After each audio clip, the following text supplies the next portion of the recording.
how Ranjit Singh and the British unknowingly created the Pashtun-Punjabi divide and led to the erosion of Saraiki political identity. A frontier before conquest, the world Elphinstone observed.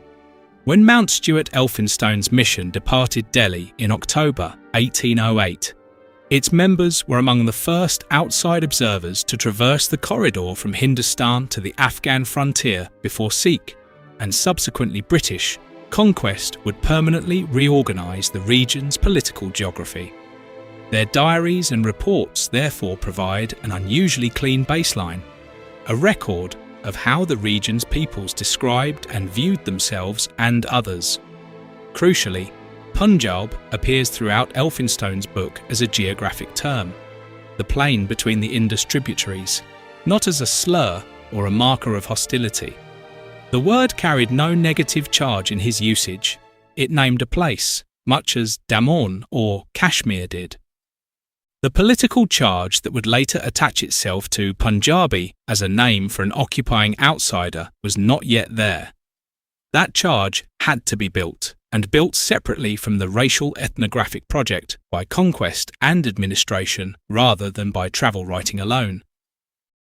But while the term Punjabi remained politically neutral, Elphinstone and those Europeans who followed him were already drawing another consequential distinction, one between the Afghans and the Hindkis, non-Pashtun Indic-speaking populations typically described as darker-skinned and culturally distinct.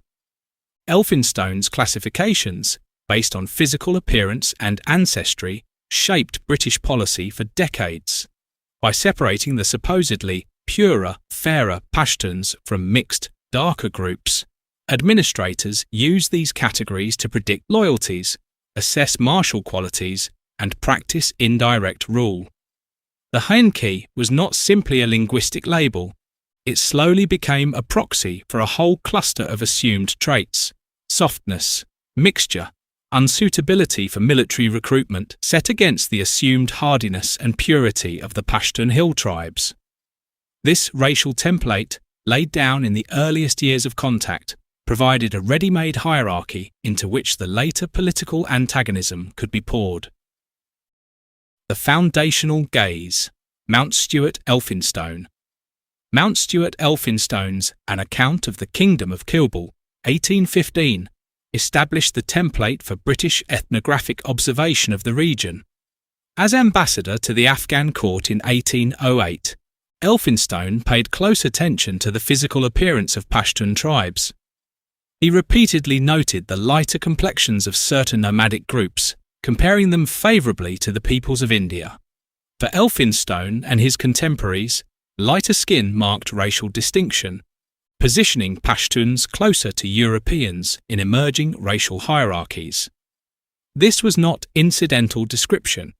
It was the beginning of a habit of mind, reading political character off of physical appearance, that would recur in every major British account of the frontier for the following century. The habit shows itself even in small, unguarded moments of observation, and one of the clearest examples comes from Elphinstone's own account of visiting a Karoti encampment near Dera. The Karotis were, in his classification, among the rudest of all the pastoral tribes, a Gilji clan then living as wandering shepherds on the plain. Riding out to their camp, Elphinstone found himself surrounded by its inhabitants, and his description moves face by face through the group. The children, he noted, were mostly fair and handsome, the girls in particular having aquiline noses and Jewish features. The men, by contrast, were generally dark, though some were quite fair. Then, singled out from the rest, one figure caught his attention specifically. A young man who stood and stared in silent amazement, and who, Elphinstone wrote, had exactly the colour, features, and appearance of an Irish haymaker. What makes this passage so useful is that the ranking it performs is not tribe against tribe, or Pashtun against Hindki, but face against face within a single Karoti camp. Elphinstone is not comparing one Afghan group to another, He is scanning the individuals of one small, rude pastoral tribe and sorting them by complexion as he goes. Dark against fair, ordinary against startling, native against almost European, with the same eye he might have used cataloguing specimens. The Jewish aquiline features he notes on the children, and the sudden, almost involuntary comparison of one young herdsman to an Irish farm labourer, both show a mind reflexively reaching for European reference points to make sense of variation he found within a population he had already, elsewhere in the same book, classified as uniformly Afghan. The hierarchy, in other words, did not wait for the boundary between Pashtun and non-Pashtun to express itself. It was already at work inside a single tribe, inside a single camp, sorting individuals by degrees of fairness, which is precisely what made this kind of observation so easily generalizable into the rigid racial doctrine that later administrators would build out of it. Elphinstone, for example, describes the ordinary inhabitants of Dera Ismail Khan as dark skin, lean and meagre in form in comparison with the large, bony, tall Pashtuns from Daman. What Elphinstone's narrative demonstrates, taken as a whole, is not the absence of ethnic distinction. His mission was acute and persistent in describing difference, but the absence of the particular political antagonism that later became normalized. As the mission crossed from Bahawalpur toward Multan, Elphinstone recorded a graduated set of differences in dress, in language, in bearing.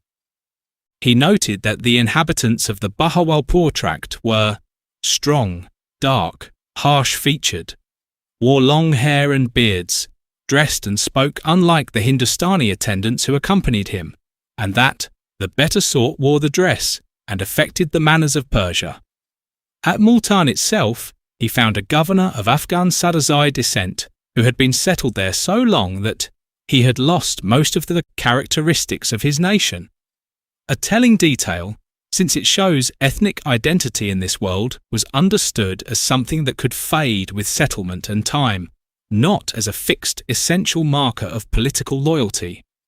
This fluid, pre-conquest world, where identity was a spectrum rather than a fortress, stands in stark contrast to the hardened divisions that the next century of Sikh and British rule would forge. The spectacle of the body, Vignat, Masson, and the travel narrative travellers such as Godfrey Thomas Vignat and Charles Masson did not testify to the existence of hostile Punjabis as a distinctive ethnic linguistic group in their own right. Their focus remained fixed on the racial and ethnic profile of the Pashtuns and other fair-skinned peoples of the northwest, rather than on the populations to the east. Vignat's A Personal Narrative, 1840, speculated on origins, suggesting, for example, that the fair-featured Kafirs of Nuristan descended from the Greeks of the Bactrian dynasty. Masson's detailed accounts in his Narrative of Various Journeys, 1842-44, similarly emphasized physical differences, portraying Pashtuns as a distinct, fair-skinned race and comparing various Pashtun tribes according to whether they were pure Afghans or of mixed descent. In their works, the Punjabi is an absence. The ethnographic energy is spent almost entirely on passing the gradations of the mountain and frontier peoples, leaving the populations of the plains as a shadowy, undifferentiated backdrop. By mid-century, these observations hardened into rigid racial ideologies with direct administrative consequences. Sir Herbert Benjamin Edwards, whose career on the frontier began in the years immediately following annexation, distinguished between mixed populations in Banu and the supposedly pure Marwat tribe, a judgment that carried moral and political weight rather than merely descriptive interest. A comparable habit of paired racial contrast appears in the visual and descriptive record associated with Edwards and his contemporaries more broadly. A fair-complexioned Pathan set beside a darker-complexioned Baloch, the two presented almost as opposite poles on a single racial scale, with the implication that the fairer figure stood closer to a martial, Aryan type and the darker figure further from it. Whatever the precise original source of any single such pairing, the pattern itself is well attested and is exactly the kind of paired physical contrast that recurs throughout this literature. Pashtun against Hinki, Pathan against Baloch, pure tribe against mixed tribe, each time using visible complexion as a shorthand for assumed loyalty, martial worth, or civilizational rank. Edward Emerson Oliver's Across the Border, 1890, continued this tradition, classifying Pathans and Baloch according to physical and racial types within a framework of consolidated British control. In summary, these writers used the colonial gaze to construct a hierarchy in which fairer complexions signalled superiority, shaping British perceptions and policies on the northwest frontier. This racial ethnographic project ran alongside, but was analytically separate from, the political and administrative history that gave Punjabi its later negative charge among some Pashtun communities. The two processes reinforced one another in practice. A population already sorted by the colonial state into racial tiers was also, simultaneously, subordinated administratively to a province named for its historic conqueror. But they were not the same mechanism, and it is worth holding them apart analytically, even while tracing how they combined. The ethnographic portrait of the noble, fair-skinned Pathan created an implicit foil, the darker, less martial native of the plains, precisely the figure who would, under Sikh and British rule, come to be seen as the agent of state power. The Sikh interval, how Punjabi became a name for power.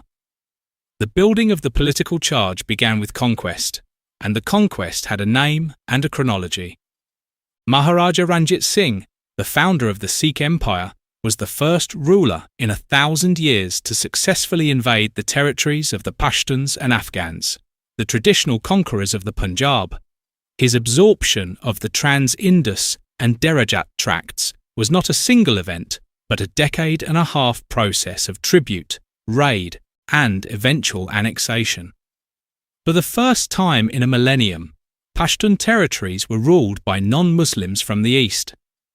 The capture of Peshawar, in particular, held deep historical significance, reversing a pattern of invasion that had persisted for more than 1,000 years and inverting, almost symbolically, the direction from which conquest was expected to arrive.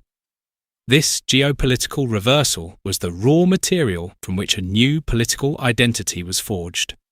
Multan, the great southern anchor of the region under discussion, offers the clearest case study because it was contested longer and more visibly than almost anywhere else in the frontier zone. Ranjit Singh's forces first extracted tribute from Multan's Sadozai governor, Nawab Muzaffar Khan, in 1802 and repeated the exercise in 1805, 1807 and 1810, each time withdrawing after payment rather than annexing outright. This pattern of repeated incursion, followed by ransom, continued for 16 years before the final siege.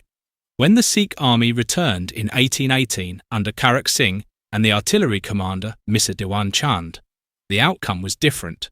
Months of bombardment, a breach carried by storming Akali troops, and the death of Muzaffar Khan and several of his sons in the final assault. The city and fort were then sacked, houses burned, valuables confiscated, and, in contemporary estimates, substantial civilian casualties. This was not a quiet administrative transfer. It was a remembered, violent conquest, and it registers differently in local memory than the world of tribute, hospitality, and graduated cultural difference Elphinstone described just a few years earlier. A comparable process unfolded in the Derajat, absorbed into Sikh territory between roughly 1819 and 1821, and in the Peshawar Valley, finally and definitively taken by Hari Singh Nalwa in 1834. What unites these campaigns is not merely that Lahore-based armies conquered non-Sikh, non-Punjabi-speaking populations. Plenty of frontier conquest before and after was multi-ethnic and religiously mixed on both sides. It is that the administrative centre of gravity for all these newly absorbed territories was now Lahore, and the officer class that governed them arrived from and answered to that centre. Diwan Sawan Mal, who administered Multan for over 2 decades after 1821, is remembered ambivalently rather than simply as an oppressor. He is credited with a policy of relatively low taxation that helped the city's population recover and grow after the destruction of 1818, alongside the more general pattern of revenue extraction that funded the Khalsa state's wars elsewhere. This ambivalence is itself instructive. It suggests the Punjabi as Extractor Association was being built less by any single administrator's cruelty than by the simple structural fact of where authority now originated and where its proceeds now flowed. Ranjit Singh's conquests were achieved by Punjabi armies composed of Sikhs, Muslims, and Hindus. His commanders and cabinet ministers were drawn from different religious communities. This diversity meant that the armies entering Pashtun and Saraiki territories were not marked by a single religious identity, but they were marked by their geographic origin. They came from the east, from lands associated with Punjab. This is worth stressing precisely because it shows that the emerging association was not a religious one. It was not simply Muslim frontier versus Sikh conqueror, since Muslims served in Ranjit Singh's armies and administration too, but a geographic and administrative one, tied to Lahore as a centre of power rather than to any single community within the Khalsa state.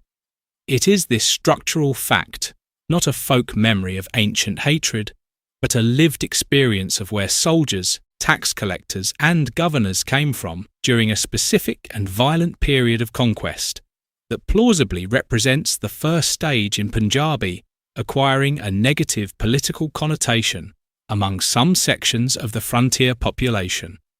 A geographic demonym describing a fellow subject of the Mughal Durrani world became, for the first time, also a description of the conqueror. The word began to shed its purely geographic skin and take on a political one. British continuity, a second coat of the same paint. The British conquest of the Punjab in 1849, following the Second Anglo-Sikh War, did not interrupt this association. If anything, it consolidated it institutionally. The British inherited the Sikh Empire's provincial boundaries more or less intact.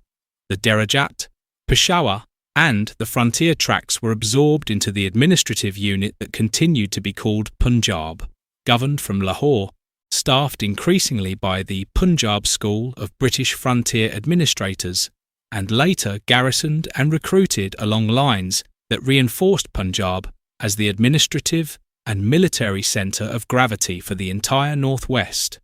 A political charge forged in the fires of Sikh conquest was thus given a permanent institutional home by the new colonial state. What changed with British rule was the character of the authority, not its geographic source. Where Sikh rule had meant conquest followed by tribute extraction under Khalsa officers, British rule meant conquest followed by bureaucratic settlement, revenue survey, and military recruitment, administered through institutions still headquartered in and identified with Lahore. The British established cantonments in key frontier cities, including Kohat and Peshawar, which remain military installations to this day. Kohat was made an army divisional headquarters, and by 1882 its garrison numbered nearly 3,000 troops, consisting of 3 regiments of native infantry, half a regiment of cavalry, a mountain battery, and a garrison battery for the fort, all belonging to the Punjab Frontier Force. Peshawar Cantonment was established by the British in 1868 on the remains of an old town site and ancient graveyards, a detail that itself speaks to how thoroughly the new military administrative order was prepared to overwrite what had stood before it. These military institutions introduced a new dimension to the association between Punjab and state power. The soldiers stationed in these cantonments were not British officers alone. They were disproportionately recruited from Punjab, and other non-Pashtun regions of British India. Pashtuns themselves were recruited into the British Indian Army and in growing numbers as the century wore on, but the visible, daily presence of Punjabi soldiers in garrisons across the frontier created a continuous, everyday reminder that the state's military arm originated from the east.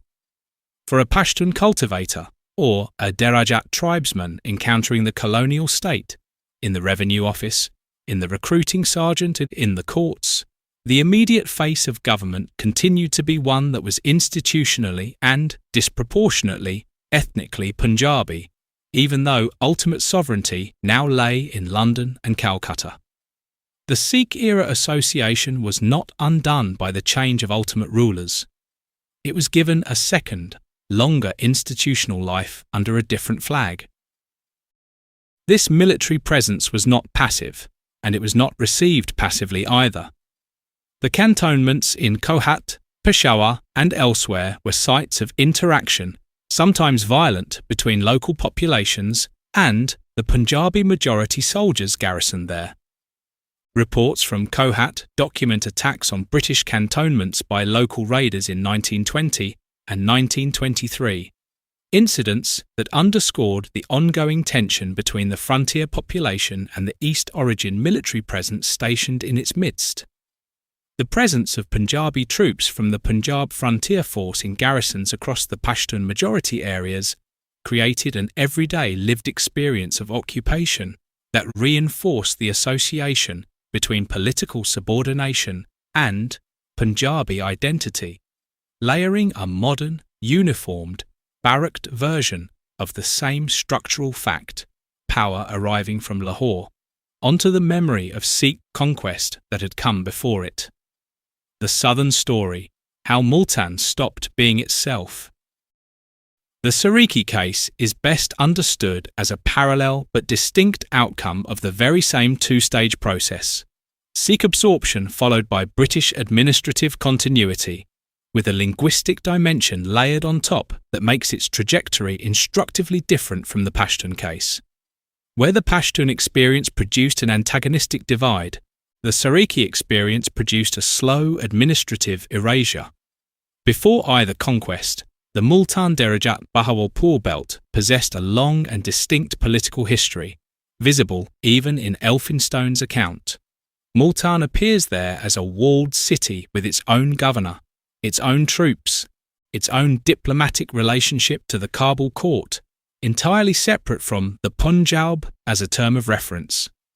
Its incorporation into the Sikh Empire in 1818, followed by British retention of the same provincial boundaries after 1849, absorbed this once distinct region into an administrative unit whose name and centre were now unambiguously Punjab. What makes the Saraiki story different from the Pashtun one is that this absorption did not, on its own, translate into a hostile or antagonistic identity comparable to the modern Pashtun-Punjabi divide. Instead, it produced something closer to erasure, a distinct language and regional culture continuing to be spoken and lived, while gradually losing separate political and administrative recognition.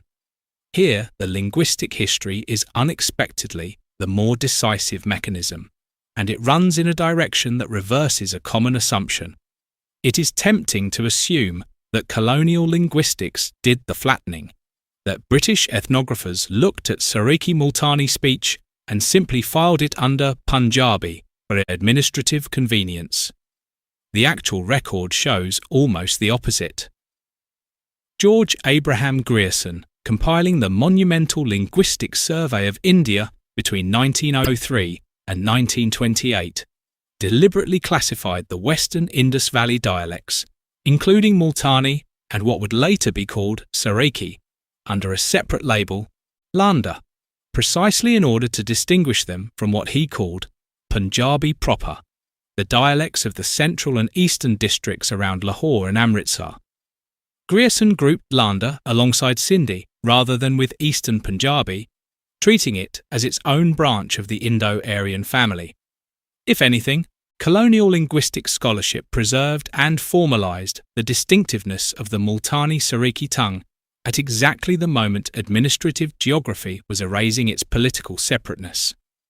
Grierson dubbed the dialects of Multan Dera Ghazi Khan and Bahawalpur Southern Landa, and these are precisely the dialects now known as Saraiki. The Punjabi word Landa, literally meaning west, was first used in this sense by Grierson as a convenient label to distinguish these languages from Punjabi proper. Although the name Landa was never adopted in local usage, it has continued to enjoy a certain currency in the linguistic literature, a scholarly ghost of a distinction the state itself would later abandon. The flattening came later, and from a different source. In the decades after 1947, Pakistani linguistic and educational administration resubsumed the Landa varieties as dialects of Punjabi, aligning them with the standardised, Marji-based Punjabi of Lahore, the reverse of what Grierson's survey had done. This is the more precise and more surprising version of the eclipse, not a colonial era classification erasing Saraiki distinctiveness, but a post-colonial nation-building process doing so, on top of a provincial boundary the British had merely inherited from the Sikhs rather than invented. The political dimension of this erasure is significant, and it did not happen without resistance, or without a moment when the alternative outcome seemed possible. The princely state of Bahawalpur, a key centre of Saraiki identity, became a province at the time of partition in 1947, providing a reprieve, however brief, for Saraiki political recognition. However, this proved short-lived. When all provinces that had been merged into one unit by General Ayub Khan were restored to their original position in 1969, Bahawalpur was not restored. That year, people protested, and approximately 50 people died in the resulting violence, a fact too often left out of the tidy administrative narrative of one unit dissolved, provinces restored, since for Bahawalpur the restoration never came. The socio-economic disparities between Saraiki-speaking South Punjab and the rest of the province reinforce this identity-based grievance and give it a material dimension that mirrors the psychological one. South and Southwest Punjab have some of the largest household sizes in the country, but the lowest density of housing units with water supply, gas and electricity. This area also has a comparatively larger number of older people and fewer educated youth as compared to central and north Punjab. The comparative deficiency of clean water, health and education facilities is also visible.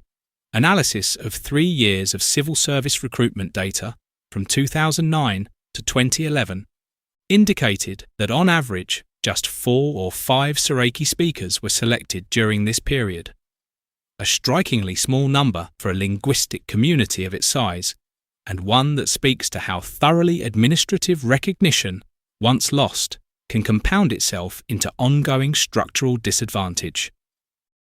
The Saraiki ethnic group, based on lingual identity, constitutes 17.4%, though in reality much higher, of the population of Punjab, according to the 1998 census, 21.4% in rural areas and 8.4% in urban areas. Despite this strong regional base, Saraikis are not recognised as a distinct linguistic cultural identity. The denial of this recognition has become a cause for ethno-national unrest. As one commentator has observed, Pakistan's early leadership saw the country's distinctive ethno-cultural identities as a menace and tried to replace them with religion, a shared value which cannot override people's identities without engendering violence. The Punjabi elite and middle class of West Pakistan had voluntarily sacrificed their own linguistic distinctiveness in 1947 and accepted the supremacy of Urdu. They could not understand why Saraikis, Sindhis, Pashtuns and Baloch clung to their ethno-linguistic identities in turn, and often read that attachment as parochialism, rather than as the same instinct for self-preservation their own community had simply already surrendered. The Saraiki movement that emerged from the 1960s onward is, in this light an attempt to recover ground that colonial scholarship had actually once granted, and that the independent states subsequently withdrew. Not a new invention of grievance, but the reassertion of a distinction the Linguistic Survey of India had already on paper conceded 60 years before. Two divergent outcomes from one shared cause laid side by side, the two stories share an origin but diverge in kind. Both begin with the same historical hinge: Sikh conquest of a non-Sikh, non-Punjabi speaking frontier population, followed by British retention of the resulting administrative geography. In the Pashtun case, this produced an antagonistic charge attached to the word Punjabi itself, the demonym as a name for the historically dominant conqueror and administrator, reinforced by a parallel racial ethnographic tradition running from Elphinstone through Vignes and Masson to Edwards and Oliver, that had already taught colonial administrators and eventually frontier populations themselves to read political worth off of physical appearance. The fair martial Pathan of the colonial imagination was thus the perfect psychological opposite of the Punjabi outsider who administered him, a binary identity forged in the furnace of conquest and then cooled into permanence by a century of colonial administration. In the Saraiki case, the same structural process produced something closer to absorption without antagonism. A regional identity folded into a larger administrative and linguistic category, contested today not through hostility toward Punjab, so much as through a demand for recognition and separateness that colonial-era scholarship had, at least on paper, already conceded. While Grierson's linguistic classification preserved Saraiki distinctiveness, post-independence administrative and educational policies reversed this recognition, further marginalising the identity, and did so, notably, at precisely the moment, 1969, with the failure to restore Bahawalpur, when a different, more federal outcome might still have been possible. One path led to a loud, antagonistic political identity, the other to a quiet, administrative, near extinction. Both were built from the same bricks. Neither outcome required or reflects an ancient enmity. Both are traceable to a fairly narrow historical window, roughly 1802 to 1849, for the initial conquest and administrative reorganisation, extend forward through the racial ethnography of the mid-19th century and the cantonment building of its second half, and resolved into their present form only by decisions taken well into the 20th century, at partition and at the unwinding of one unit. Elphinstone, Burns, Masson and Vignes are valuable precisely because they wrote on the near side of that window, giving us a genuine before against which the after can be measured, rather than projected backward as if it had always been there. A closing note on method. This account rests on a specific and limited evidentiary claim that a demonym's meaning can be traced through the institutional history of who held power under that name, and that this kind of tracing is more defensible than narratives of essential or ancient ethnic character. It does not settle, and does not attempt to settle, any contemporary political argument about the present distribution of power in Pakistan. Its use is historical, to show that a widely assumed ancient divide and a widely lamented disappearance of a regional identity are both artifacts of a documentable and comparatively recent process. The unintended, cumulative consequence of conquest, racial ethnography, and administrative convenience, rather than the design of any single ruler or the expression of any timeless hatred. Ranjit Singh, in absorbing the frontier to extend and secure his kingdom, and the British, in inheriting his provincial map for reasons of administrative convenience, both set in motion a chain of association that neither, in all likelihood, intended or foresaw, which is what makes Unknowingly in the title of this essay not merely a rhetorical softening, but the argument's central claim. The task of understanding this history is not to inflame grievances, but to understand how they arose. By studying how these identities developed, through conquest, racial ethnography, administrative continuity, military institutions, and post-colonial nation building, we may better understand both the past and the possibilities for a more inclusive future. Acknowledging the historical distinctiveness of each region need not weaken Pakistan. It can strengthen the federation by ensuring that every community feels respected within it. To see these divisions not as ancient curses, but as recent, traceable constructions is to see them, perhaps, as capable of being rebuilt.